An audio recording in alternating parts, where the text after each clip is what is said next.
Thank you. Mic check? Okay. Thank you for coming. Today's title is Nowhere to Hide. Privacy in the 21st century. Privacy in the 21st century. Okay. So, my name is Nico Galvan, and I'm going to... My name is Nico Galvan. It's much better. And I'm here to tell you that privacy is dead. We have these crazy sentinel things from the Matrix watching us. We have drones watching us. We have things on the internet that are watching us. We ourselves are watching us. You can have a police officer out in the front of the new school watching you, taking a picture of you, right? So privacy is dead, and that's essentially what I'm going to tell you today. We're going to explore the Constitution, and we're going to explore a lot of different aspects, but unfortunately, privacy is dead. My name is Caio Sorrentino. I'm from Brazil. I have to keep on record here that today is a bit of a sad day for Brazilians, but I'm a BAFA student here at the New School, so I study at EUGENE Lang and Parsons. At EUGENE Lang, I am an Internet and Society major. Yes, the major exists as long as we want it to. It's a self-design major. I'm designing it myself with the help of faculty. And at Fine Arts at Parsons. So I'm a visual artist. I do installations, interactive stuff. And even Mark Zuckerberg, the owner of Facebook, famously said that privacy is dead, right? What Nico was telling us here. But the same Mark Zuckerberg bought 4 properties around his own home in Menlo Park, California, so that he could have some privacy.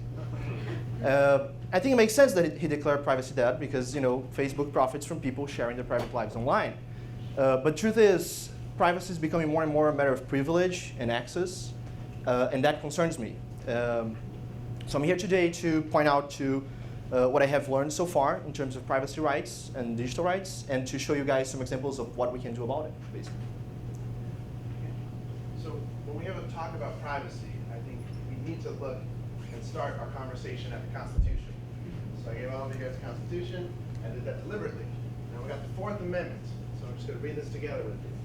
So the right of the people to be secure in their persons, their houses, papers, and effects against unreasonable searches and seizures shall not be violated, and no warrant shall issue but upon probable cause, supported by oath and or affirmation, and particularly describing the places to be searched and the persons or things to be seized. That was written in 1791. The language is much different than it is to now. So let's just focus in on the highlighted and underlined. The right of the people to be secure against unreasonable searches and seizures shall not be violated. So does this document that you hold in your hand protect you? That's what we're discussing today.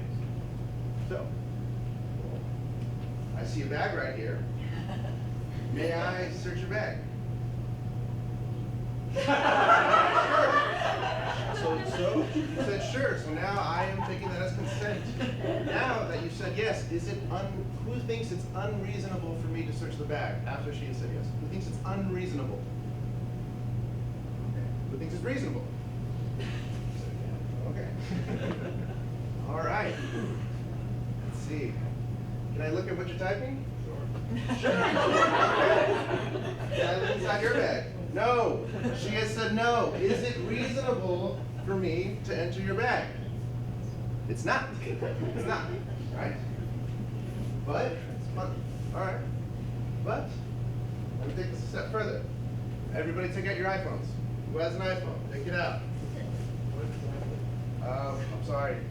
Look at the person next to you. But first ask them if you can. Let's all take out our iPhones. Are we ready? Are we ready? So you're going to go to settings. Everybody go to settings. We're all there? We're all there? Yes, yes, yes? Nod? Okay, waiting for a couple more people. Okay, we're all at settings. So you're going to go down to privacy. Click on privacy. All right? Click on location services.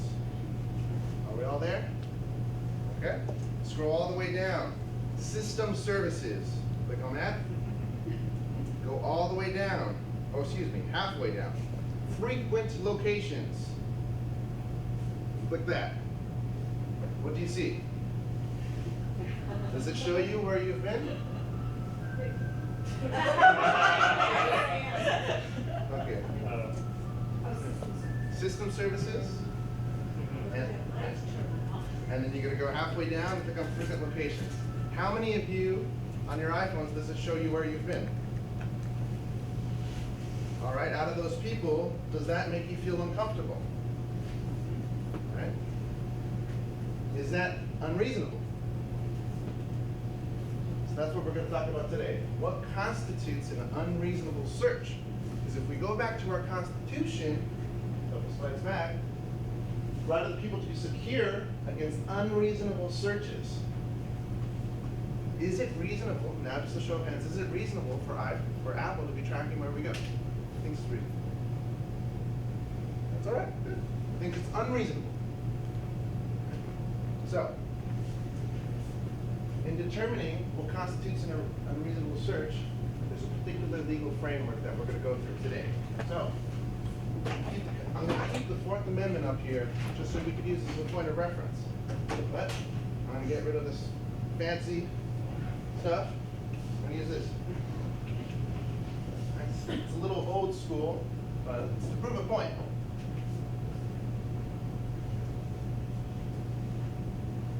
Okay. We got our street, publicly funded street.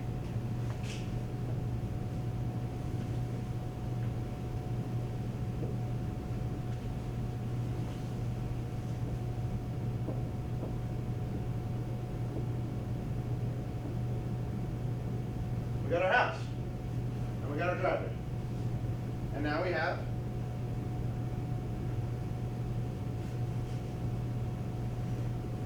our police officer. Police officer walks up to your driveway, walks up to your house, knocks on your door. Is that reasonable? Yeah. The mailman can go up to your door, your friends can go up to your door, anybody you invite can go up to your door, right? Let's take this a step further.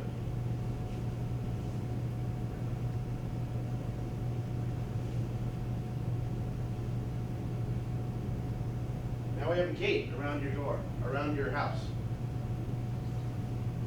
Now, I'm the officer, and I jump over the gate to go knock on your door to see what you're doing. Is that reasonable? Is it unreasonable? Yeah. Fourth Amendment protects you against that. You have an expectation of privacy that the officer will not enter your domain. Let's take this a step further.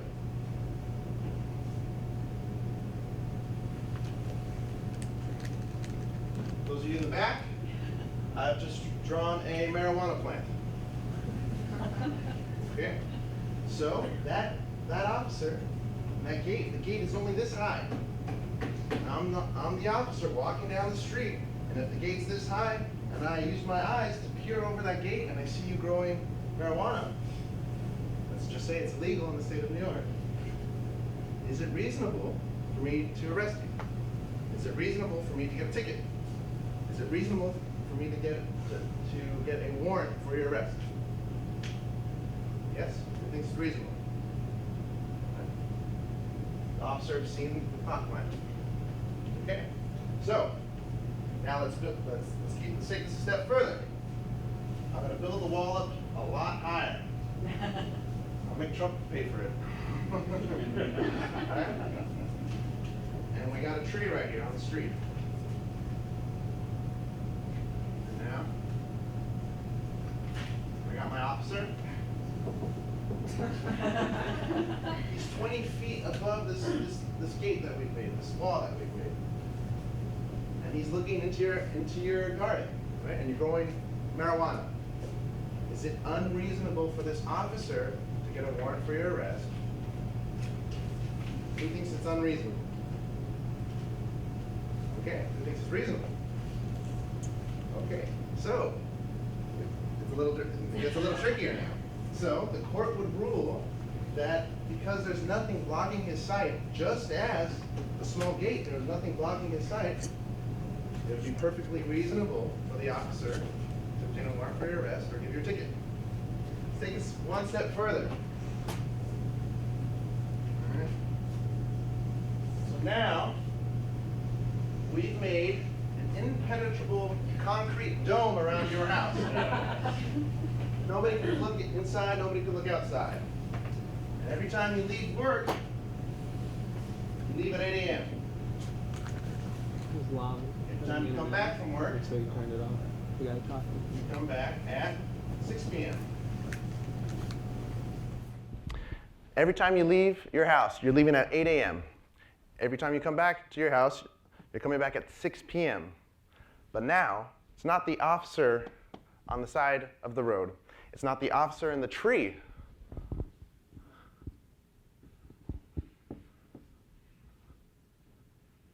But it's the drone watching you. It's the drone taking a picture of you at 8 a.m. It's the drone taking a picture of you at 6 p.m. He does that twice a day. Does it on Monday. Does that again on Tuesday. Does that again on Wednesday. Does that again on Thursday, Friday, Saturday, etc., etc. Is it unreasonable for that drone to take a picture of you every day? Yes? No? Yes, it's unreasonable. I believe it's unreasonable. Reasonableness aside, who thinks it's wrong? Who thinks it's just uncomfortable and wrong? Yeah, we don't like that. We don't like that. So, the question to ask here is, does the Fourth Amendment protect that? Right? Again, what constitutes unreasonable search? So, in order to determine that, we need to think about the way in which we're analyzing what's reasonable. So, in all our demonstrations here, in the iPhone scenario, in the bag scenario, everything, we've been using the sequential approach to the Fourth Amendment. So, the sequential approach is a particular methodology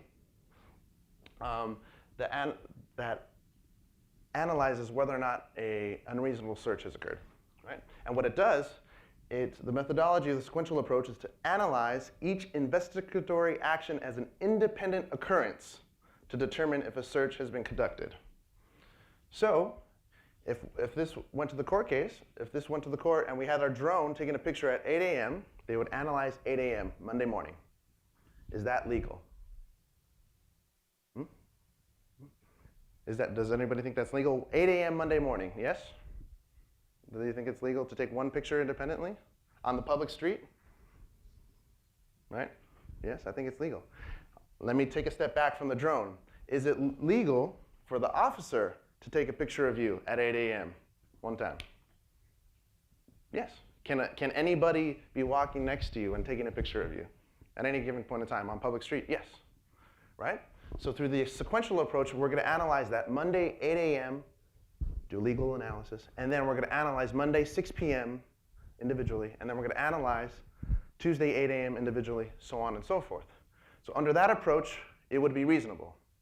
But what I'm arguing for is the mosaic theory. This is a different way we analyze what constitutes an unreasonable and a reasonable search. So the methodology of the mosaic theory is to analyze the totality of the investigatory actions and use the aggregate of these actions to determine if a search has been conducted. So instead of going back to the drone case, right, and analyzing each different photo, we analyze the entirety of the actions. Right? So to put this in context, we got one picture. Everybody was out here, right, Fifth Avenue, right before they came into this room. They took a picture of you. Maybe they'll take a picture of you when you go out. We'll see. Right? And we got another picture. Maybe we can see what these individuals are reading, right? But it, seems relatively harmless. We got one picture here, one picture there. Does anybody feel uncomfortable with one picture? No? What about 100,000 pictures? All right? So when we use this, we see the court in the sequential approach has analyzed each different investigatory action as an independent occurrence. With the mosaic theory, we use it all. We analyze the aggregate of it. So, But this is not only the drone taking a picture of you. This is actually what happened in the United States versus Jones. Right? So the government had a 28-day investigation, and they gathered information about an individual every 6 seconds. They placed the GPS device underneath the car and got 2,000 pages of data. 403,000 individual GPS data points. Imagine the picture that paints of an individual. And it's not only when they're entering and leaving their house, but it's when they're going to the store. It's when they're going to their place of faith. They're going to anywhere. They're going to their university. Right? Is it reasonable for the court to have all this data on us? No, no, no, no, no. So what we have to do now is think about who is interpreting the Fourth Amendment. One of these guys. All minus one. There wasn't a photo. But to put this again in context, let's look at when they were born. Right? Did they have iPhones in 1933? They have computers, email, drones, etc., etc. So I am advocating, and I believe in the mosaic theory of the Fourth Amendment, because right now, I'm not sure if that Constitution protects us. Okay?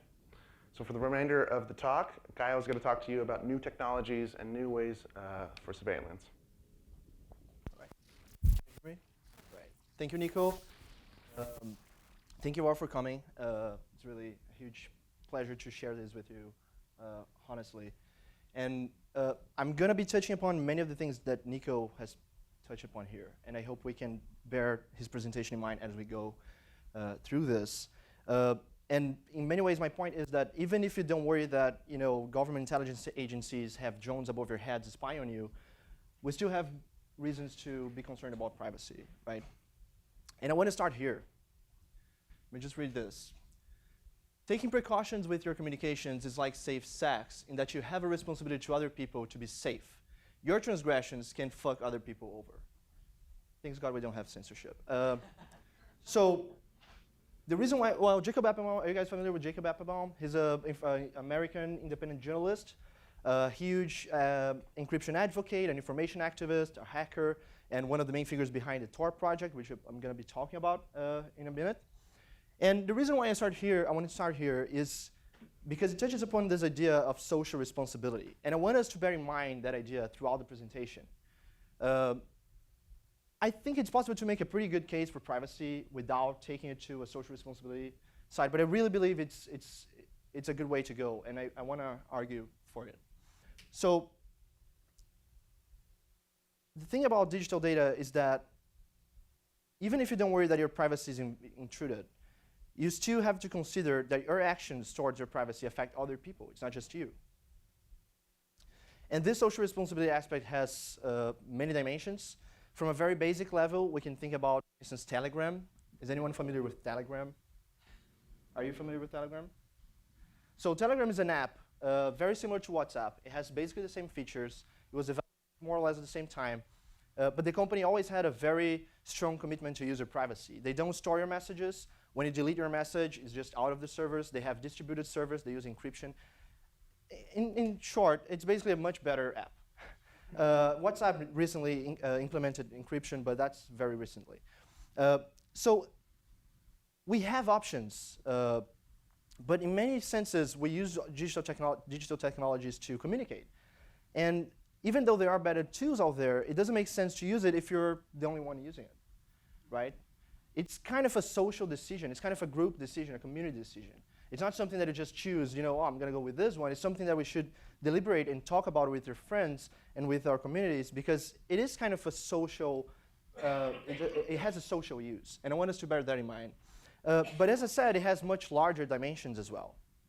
And before I get into the larger dimensions, I just want to quickly introduce the concept of linkability.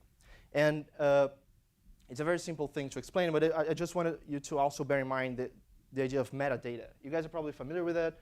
In very simple terms, it's data about the data. So if you send a text message, the message itself, the content of the message is the data, but you also have data about the message. So you have the timestamp, you have where it's coming from, what phone number sent it, what phone number is getting to, and et cetera, et cetera. And metadata really increases the importance of this concept here. So linkability. Let's say you go to a machine, MTA, and buy a Metro card, and you do it using your debit card. And now you're going to go and use your Metro card to get into the subway system at a certain subway station. And you're going to get somewhere, get out, and let's say you go and use a debit card again to buy some coffee at a Starbucks. So if I have the ability to link all those bits of data, I can create a pretty good picture of your routine and your habits and whatever we're doing. And if you connect that to what Nico was showing us later, which is even more simply digital data, because all that is digital in a way. But if you talk about phone data, your iPhone, your GPS data, and all the things that you input on your computer when you're using tools and services, this gets exponential, right? It's a huge amount of data on each one of us. And from data, you can tell stories. You can look at the data, and you can tell the routines of people. You can tell what they like, what they don't like. Sometimes you can even tell their political position and things as such. But now imagine that some parts, governments, corporations, they have access not just to your data, but they have access to all of you. And they have access to whole communities, whole cities, whole countries, right? Now, that's a lot of power to have data on that huge amount of people. And that power can be used for good things, it can be used for bad things. And more often than not, it's used, quote unquote, to increase efficiency. And that's where it concerns me. And I hope to show you here an example that points out why I think we should be concerned about it. Are you guys familiar with Fitbit? Yeah, anyone wears it? 2, right? How many, who do you think are the largest consumers of Fitbits? I'm curious to have answers here. I really want to know what you guys think. Kids? People in the 30s, 40s probably. All right, so here it goes. Corporations are the largest consumers of Fitbits. And this, by the way, Fitbit Wellness is the name of the corporate program of Fitbit. If you go on the website, you can find it. And they're basically selling Fitbit as something that corporations should adopt to create a culture of well-being, to increase employee productivity, to boost acquisition and retention, whatever that means. So I hope you guys see where I'm getting at here. If our data is going to be used to judge me as a professional, if my sleeping patterns and my activity are going to be used to decide things that concern me, I want to be part of that conversation. I want to have a public discussion about what that data should be used for. If it's a social use, if it's a use that it's going to affect us as society, as a group of people, right? And we are very often not having that conversation. We are not talking about it. And we can see obvious outcomes of this. Ethical outcomes, racial outcomes. If a company, if you say that you're not going to wear your Fitbit today because you're kind of, I don't feel like it because I'm going to get wasted after work or something, and I don't want you to know, the company can take that as, a decision to fire you or something. And that's because we're not talking, we're not participating in that decision. So, point is, Fourth Amendment wasn't written because the founding fathers were afraid their selfies would get out there, right? It's because privacy is a fundamental aspect of democracy. We need the freedom to do stuff and the protection of that freedom, right? So that we can be free and that we can, choose what we want to share and what we don't want to share and when, at least to what concerns only us and what we feel that should concern only us. So, big question, right? I think Nico showed us a big part of what can be done, which is in terms of policy making and legislation. But that often means that we citizens, who are not engaged in that decision directly or more actively can't do anything. So I'm here to show you things we can do, basically. And a good way of thinking about this is the idea of digital hygiene. And the reason why I like this term, this way of thinking about it, is because hygiene is a matter of habit. It's not something that you just, you're born clean and anything. You have to do certain things so that you make sure that you're clean, healthy, and etc. So you might not necessarily enjoy brushing your teeth, but you see the obvious long-term benefits in doing so, right? And I think we can apply the same idea to your digital habits, to our online habits. So you can think of yourselves as this little dude here, and the amount of data that you produce behind you as this cloud of data, right? That can be used for many things, but you can think about it as part of yourself in a way, the data. And you should you should have a role in deciding how the data is used. You can also think about it in terms of pollution. So you can actually think about in terms of trying not to get so much, data about you out there, so that you keep some control over it. And a good way of keeping some control over it is using encryption tools. Now, I want to emphasize that using encryption tools is not only about protecting your personal privacy, your individual privacy. Encryption tools can also render inefficient and unprofitable whole business models that are based on collecting data on people and monetizing from it and selling it. Because there's a whole chain of business models that are based on collecting your data. These are not the guys who use it.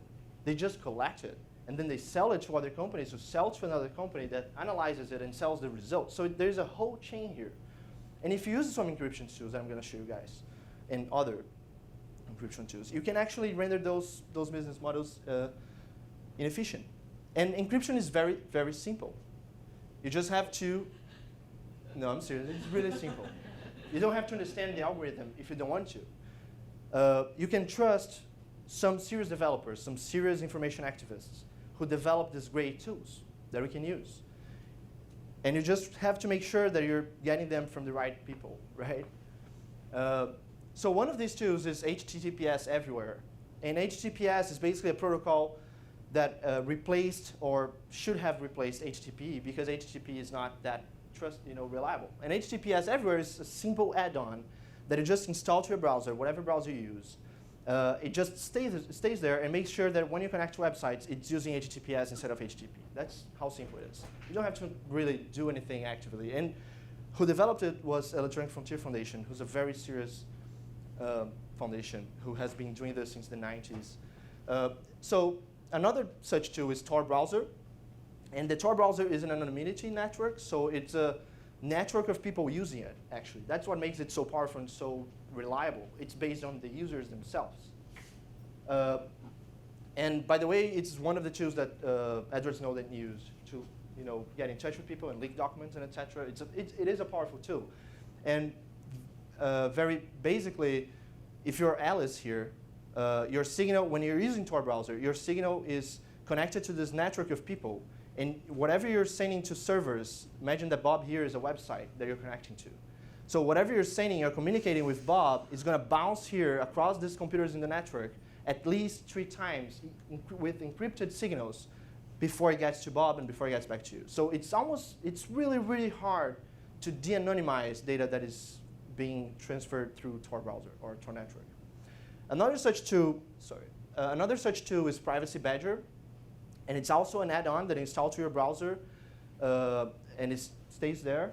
It's something that many people recognize as an ad blocker or a tracker blocker. But the thing is that many, many ad blockers actually track you. So they're blocking the ads, but they are getting your data themselves and selling it themselves. So it's a business model. We are maybe still not there in really understanding the chain of business models behind this, but it's huge. And the Federal Trade Commission in 2014 actually funded a whole study about this chain of business. They are based on data collection. There's something called data brokers, where people who go out there and try to find data to make money out of. And that's a big thing. So Privacy Badger helps you block those trackers, or at least give you some control over it. That's the whole point. It's getting some control over how your data is being used. Another place that I think for someone who's willing to start getting engaged with this and want to learn more is the surveillance self-defense. And it's part of the Electronic Frontier Foundation too. But it's a very good place to start because it has these little tutorials that are directed to specific user profiles. So if you're a journalist dealing with highly sensitive information and you don't want to you want to keep your sources protected, you need different tools and different levels of encryption than a regular user who just wants to get some control over the data. So they have different tutorials for different profiles, and it's a great resource. You can start there and go to so many places afterwards. Crypto parties are one of my favorites. So it's basically a bunch of geeks gathering. No, I'm just joking. It's really more than that. It's a decentralized open movement that anyone can actually start and organize. But it started in Berlin, and with a community of people who really wanted to teach other people how to use these tools. And these are completely open and completely free. You can just show up, and you're going to meet amazing people really committed to privacy rights and to information activism, who are openly there to teach you and show you how to use whatever you want to learn. And it's amazing. And there was one in New York last week, but they're happening regularly. So if you take a look at their website, and I'm going to give you some handouts later that have all the information that I have shown you guys, so you can keep track and follow up later. It's a great way to start too, because you're going to see that there's a whole community of people concerned about this, and that's not small and it's not tiny. And by the way, for the artists out there, this crypto party here happened at the Whitney Museum as part of the events that were part of the Laura Poitras show there. So it's serious stuff. There's a lot of people doing this. So I want to wrap up getting back to policy making, which I think the Fourth Amendment reassessment is part of in a way. But I want to give you some more examples of things outside the US, just to point out how things can go. The right to be forgotten is a law that was originally, started in Spain. It's valid for the whole European Union, but it started because a guy was concerned that when you searched for his name, the first thing you found was how he paid for his mortgage. And he was pissed at that. He was like, hey, wait, I'm going to sue Google. And he sued, and he won, and it became a law called the right to be forgotten.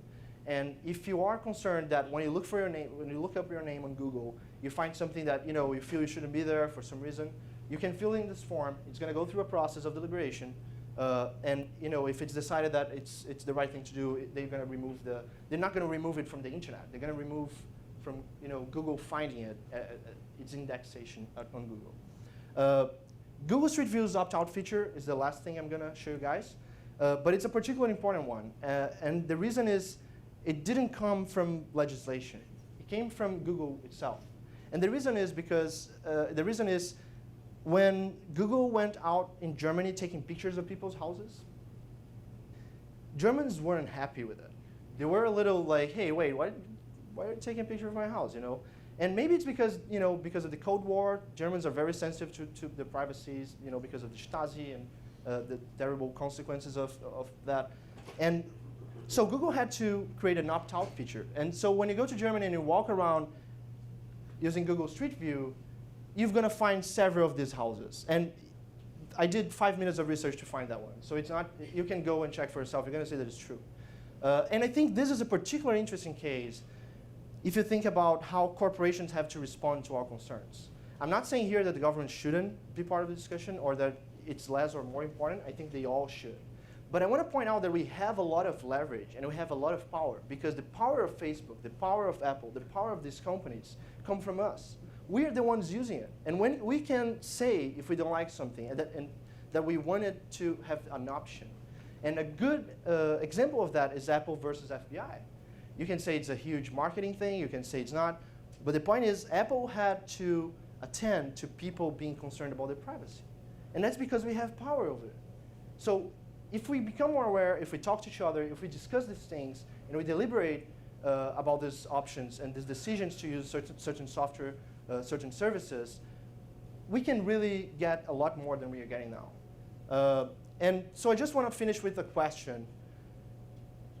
Do you guys think we have digital rights? Do you think we should have digital rights?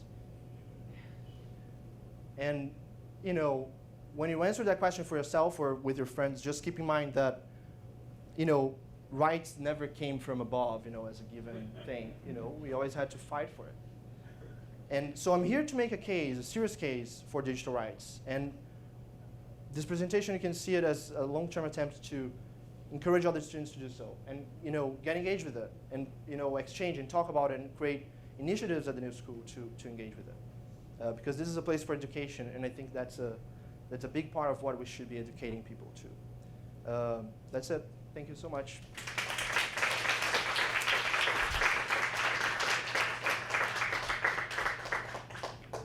I hope I left some time for comments and questions. We have a little bit of time for questions if anybody has any on either of the presentations. Questions, thoughts? How does it work to install the Tor browser at your school, for example? If you want to bring one of these softwares, or is the school thinking about it? And maybe it's not a question for you guys, or maybe it's a question for the person himself. Because I think if it's being taught in here, they can bring it home and it starts the whole thing. Great question. So she asked if we can install our own software at the computer school, so right? And if how is the dialogue between the software we use at school and the software we use at home, right? I think that's a great question, and I think I would say that it should be a partnership. It should be something. It should be in dialogue between the student community and the school. But I definitely think that unfortunately, I wouldn't expect the school to come up with a solution. I think it's something that students have to organize and, agree upon, what should be done, what we consider should be a good, reasonable, feasible thing to ask the school to do. And, part of what I believe is that if we start the dialogue, something good can come out of it. Last year, the new school put some minor notes about privacy rights on the login page as a way of educating. I think it was like the Encryption International Day or something like that. It was like a big thing. And I think it was very successful. A lot of students who I never saw talking about it were talking about it. So the school does some things to educate. But to what degree we want to take it, I think it's something that should come from students as well. Not something just to say, hey, school, bring up the good stuff. I think we have to participate. I think it's perfectly reasonable to, instead of the default browser that all the school computers use, instead of Safari, Google Chrome, Firefox, it could be Tor. At least it could be one of the options, right? You can have, right? You pick whatever one you want. If Tor is it free? Yeah. It is absolutely free. Well, if it's free, then and many, yeah, why not? But we can take that up. We can write an email and provide a recommendation. Yeah. I'm wondering if you see an issue with when that argument relies on the Constitution. For instance, like in a case like privacy, and it becomes a good strategic bedrock. But something like the right to bear arms would probably be within a state that has a totally different life. We should be relying on the Constitution to help us navigate through an age where there are assault weapons. So I wonder if there's a bit of tap dancing to do around the Constitution, relying on it when we agree with it and then saying it's out of date. So it's hard to get away from pre-established case law, and it's hard to rely upon the justices to change their interpretation. But the case that I cited, United States v. Jones, there was some of the justices were alluding to a. Yeah. Some of the justices were. Oh, it doesn't. Yeah. Okay. You don't need it. Oh, you need it? Okay. Okay. So some of the justices were alluding to a new theory, which was the Mosaic theory. They didn't flat out say it, and in that court case it was a split decision, and they split for various reasons. But it's an emergent legal theory to do it. I agree that it's not the end-all be-all, and it'll probably take a lot of time for it to go up there. But I think if it is ever established, I think it's a very good protection against a lot of the new technologies, a lot of the new aggregate data that we see. Can we only rely on that? No. I think we need, Caio, his presentation, we need both. We need everybody actively participating and securing our rights, but you also need the other policy sides. It'll take a while. it's funny though, because in a way, I think Nico's argument is also an argument claiming that the Constitution is not outdated. What is outdated is its interpretation. You know, I think the Founding Fathers actually predicted that they needed protection, but they had to use the word unreasonable there. And that's, you know, I think they were clever in doing so, because otherwise you can get to, you know, you can arrive at conclusions that are not dynamic enough to you know, accommodate the kind of situations that the Constitution is supposed to address. But in a way, it's there. There's actually a foundation that is called Restore the Fourth. And it's all about getting people to actually look at the Fourth Amendment and actually take it seriously. I think his argument is more towards how it's being interpreted and how it's being lobbied to be interpreted for, and you know, Joseph. Chris. I commonly hear people say, discussing the topic of digital privacy, they have nothing to hide. That is something that I'm really concerned about. I wonder if you guys respond to that sort of comment. Great question. So Chris asked if someone says like, "Oh, I have nothing to hide. I don't mind people looking into my stuff." How we, you know, respond to that?